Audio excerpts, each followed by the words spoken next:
আসসালামু আলাইকুম রহমতুল্লাহি বারাকাতু। আমরা এই মুহূর্তে মৌলভীবাজার থেকে রওনা দিচ্ছি আদমপুর ইসলামপুর গ্রামের দিকে, যেদিকে আমরা বন্যার্ত মানুষ, প্রচুর বন্যায় ক্ষয়ক্ষতি মানুষদের বর্তমান অবস্থা, বন্যা যাওয়ার পরে কি অবস্থাতে তারা আছেন, কি করতেছেন, ওগুলা দেখার জন্য মূলত যাওয়া।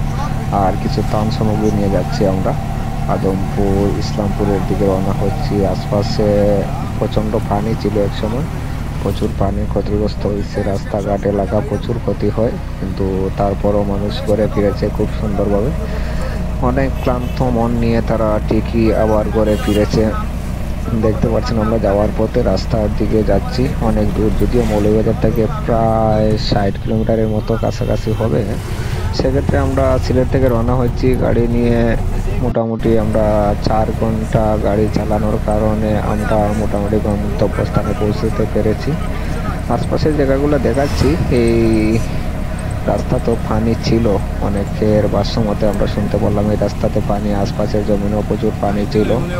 আর আমরা টার্গেট মূলত হইলো একদম বর্ডার সাইডে, বাংলাদেশ বর্ডার, বাংলাদেশ সীমান্তের শেষ প্রান্তে যেমন একটা সাইড দিকে একটা নদী আছে, প্রচণ্ড স্রোত আসার কারণে আশপাশের বাড়িগুলা প্রচুর ধ্বংস হয়েছে, ওগুলো দেখাতে যাওয়া আমাদের। তাই আমরা রওনা হচ্ছি একদম লাস্ট প্রান্তে, বর্ডারের দিকে। আশা করি আপনারা আসলে দেখতে পাবেন। এই আমরা চলে আসছি লাস্ট প্রান্তে, বর্ডারের কাছাকাছি। যে রাস্তাটা আটতেছি আমি, সেই রাস্তার উপর দিয়ে পানি অনেকটাই ঢুকছিল। তারা অনেক সময় বাদ দিয়ে কিংবা কোনো রকম কষ্ট করে থাকছে, যেমন এক পাশ থেকে অন্য পাশ দেখেন কতটুকু গভীর, কতটা কষ্টে ছিল তারা। দেখেন ওই সাইডে কিন্তু পানি উঠছিল। একটা ভাইয়ের বাড়ি, কি পরিমাণ ক্ষতি হয়েছে আপনারা আসলে দেখতে পারবেন। জায়গাটার স্থান হইল আপনি মৌলভীবাজার জেলা কমলগঞ্জ উপজেলার ইসলামপুর বাজার হয়ে একটা গ্রাম আছে নদীর ধারে। আপনি ওই বাজারটায় আসলে তারপর যে কেউকে বললেই দেখিয়ে দেবে। এই আমরা যাচ্ছি, দেখা যাক আমরা গন্তব্যস্থান। আমার কিছু ভাই ত্রাণ দিয়ে আগে পাঠিয়ে দিয়েছে, কারণ ত্রাণের কোনো ভিডিও আপলোড দেব না, এই জন্য ত্রাণ দিয়ে আগে গাড়ি দিয়ে পাঠিয়ে দিয়েছি, কারণ এরা একদিকে ডিস্ট্রিবিউশন করতেছে আর আমি ওইদিকে একটু ভিডিও লইতেছি কি অবস্থা। বাড়ির অবস্থা নেই, বাড়ির টিন পর্যন্ত পানি ছিল, টিনের মাথা পর্যন্ত পানি ছিল। সেই টিনের মাথা পর্যন্ত পানি বাদে এখন পানির স্রোত কমছে। এই নদী দিয়ে কিন্তু প্রচণ্ড বেগে পানি যাচ্ছিল।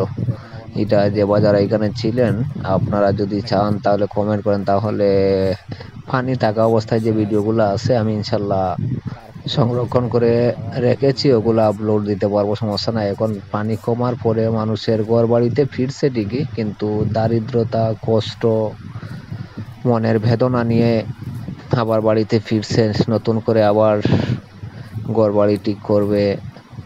এই দেখেন ঘরের অবস্থা, সারা জীবনের উপার্জন শেষ করে এই ঘরটা রেডি করা এক গরিব ভাইয়ের, সেই ঘরটাও ধ্বংস হয়ে গেছে। তার ফ্যামিলি বলতে আর কোনো কিছুতে আর শুধু মানুষগুলা আর দুই একটা গরু আছে, ওগুলা কোনো রকম সেভ করতে পারছে, আর বাকি সব ধ্বংস হয়ে গেছে। যতক্ষণ আমরা মাতলাম ভাইয়ের সাথে কথা হলো, উনি এই ভাষ্যকার দিচ্ছেন, শুধু ওনার না, বলছেন যে এখানে ফ্যামিলি, এই গ্রামের প্রায় 50% ফ্যামিলি খুব ক্ষতিগ্রস্ত, খুবই ক্ষতিগ্রস্ত হয়েছে, যা বলে বোঝানো কঠিন। শুধু আমার ক্ষেত্রে না, আরো অনেকেই এটা এইরকম ক্ষতিগ্রস্ত হয়েছে। তো ভাই আমরা তো নিজে নিজে যতটুকু পারতেছি করতেছি, আর আপনারাও আসতেছেন, খুব কম মানুষই আসে এই ভিতর সাইডে, আর যতটুকু হেল্প করতেছেন এটা আমরা কাছে লাখ লাখ শুক্রিয়া। যে আপনারা যদি না আসতেন তাহলেও তো আমরা চলতে পারতাম। তারা মাতগুলো অনেক সুন্দরই লাগলো, অনেকটা বুঝিয়ে বললো কিংবা আলাপ আলোচনা করলাম, আপনারা আসছেন, যতটুকু হেল্প করছেন আলহামদুলিল্লাহ। আর আমরা সাধ্য মোতাবেক সামান্য কিছু নিয়ে গেছিলাম, বিদায় দিচ্ছি আর কি। দেখেন এই নদীটা যে পরিমাণ স্রোত ছিল, অনেক বড় বড় গাছ ঘুরে ফেলছে, ওই দেখেন গাছ উপড়ে ফেলেছে। সেই গাছের উপড়ে ফেলা মানে তো বুঝতেছেন কতটুকু শ্রুতে গেছিল। অপর পাশ ইন্ডিয়া, আমরা যতটুকু জানি অপর পাশ ইন্ডিয়া, ইন্ডিয়া থেকে বাংলাদেশ, ইন্ডিয়া সীমান্তর কাছাকাছি। তো